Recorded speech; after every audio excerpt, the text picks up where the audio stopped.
Pia Gripenberg, Swedish Daily Dagens Nyheter. Sorry for not speaking Ukrainian. This letter of intent is for the future. If you see in the short run, can JAS Gripen be of importance for Ukraine in the short run as well?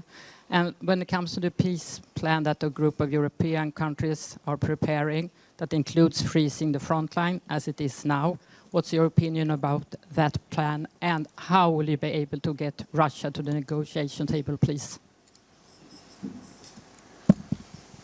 Thank you very much. So I'm not sure that we have some, thank you. I'm not sure that we have some schedule of Gripens for today, but we understand on what we can estimate, on what we can count. So, and I will not share now details of our estimation, but our teams will work on it. Of course, for us, this is important question. The second point about the plan of Europeans, there are propositions like from France, from some Europeans, and I think we understand each other, and some European countries really very helpful with it. They want to put their point of view, how it's not like a plan how to totally stop the war. It's a plan mostly about plan of ceasefire. And I know some steps of it, but we are really, we have to discuss it. It's not done. Yes, we have to discuss it. There are some propositions, and I'm very welcome when our real friends, strategic friends, and then when they propose their help, not just by the words, by steps, militarily, humanitarily, or such way diplomatically. Thank you. TT? Yes, Prime Minister Zelensky. First of all, I'd like to ask you, would you say that you're more or less optimistic that you will find a peace solution comparing to 1 year ago? And secondly, Kristersson, can you please elaborate a little bit on the financial solution here? You talked about a little bit about the frozen assets and so on, and but how much of a help would that be? Yeah, please.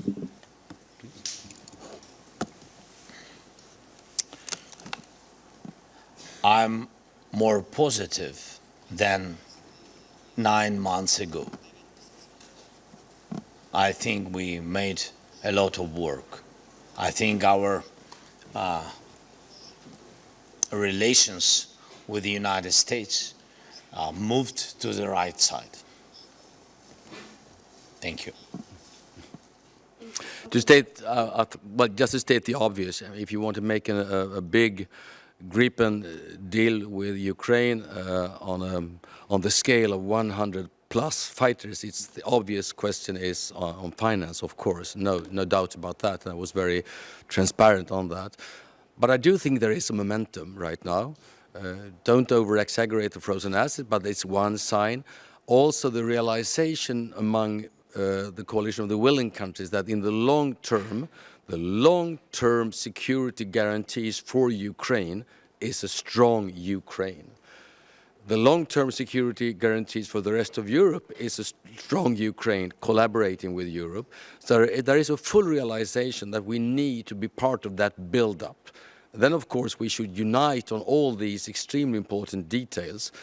That's why I said this is a long way to go, but we have a clear idea on where to end that road.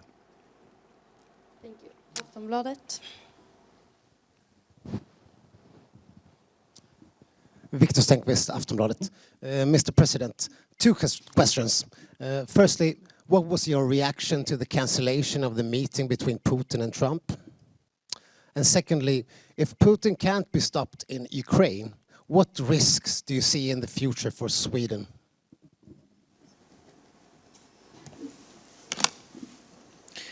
Europe will have risks. I don't know. I think Sweden is a very important part for EU, strong part, important part. And of course, if one of the European countries, of EU countries is in risk, I think that the security of Europe is in risks. So that's it.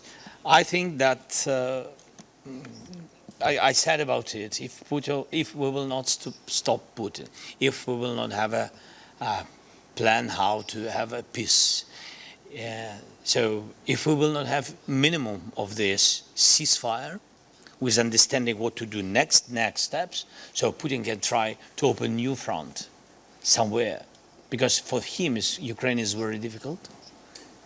I'm not comparing our security or our military capability with other countries. No. I'm not trying to do it. I'm just say that we are in war so many years, and that's why I think other countries are not ready for such thing. It's like we've been at the very beginning of the war. It's understandable.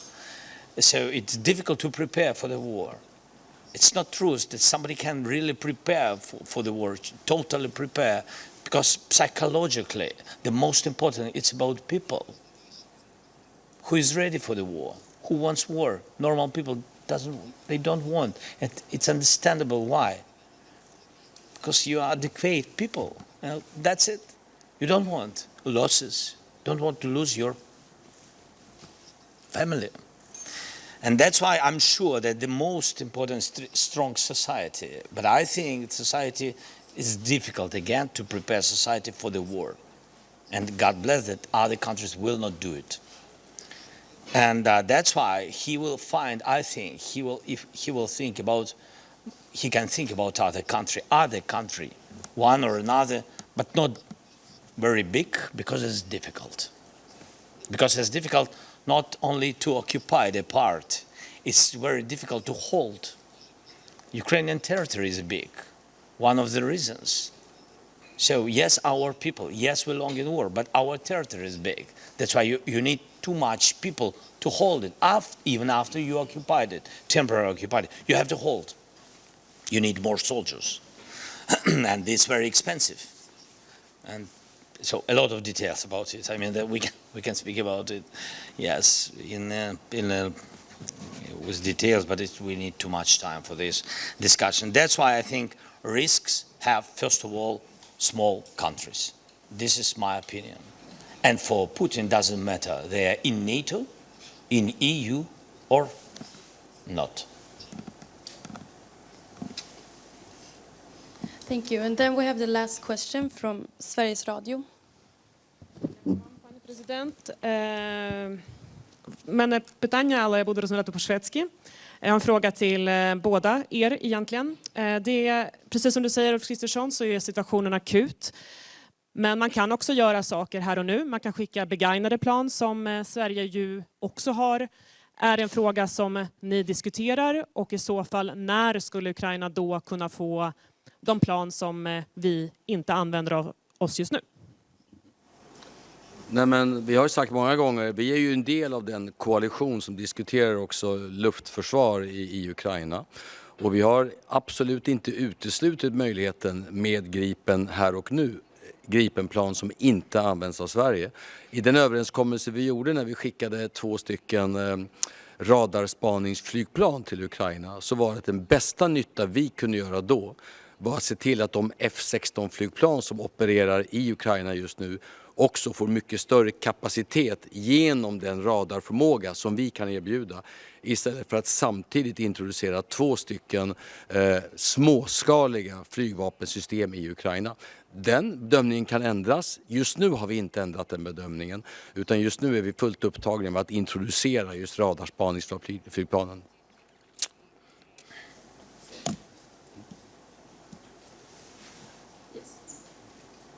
Last question. Ja, Julia från SVT. Jag har en fråga om den här avsiktsförklaringen som man presenterar idag.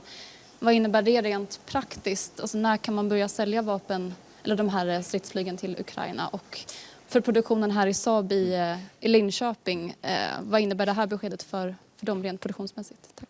What about timing and things like that? Nej, men det är ju en otroligt viktig fråga. Så att den första saken vi nu gör, det är ju att gemensamt undersöka alla möjligheter till den gemensamma finansieringen av Ukraina långsiktigt. Den pågår ju redan så som den är. Parallellt då förstås med diskussion om hela återuppbyggnaden av Ukraina. Och där är ändå ett beslut om frozen assets en väldigt viktig del. Nu pratar vi om modell E, alltså den allra senaste generationen som vi introducerade i det svenska flygvapnet häromdagen. Den produktionskapaciteten byggs nu upp. I praktiken är det inom 3 år kan vi börja leverera.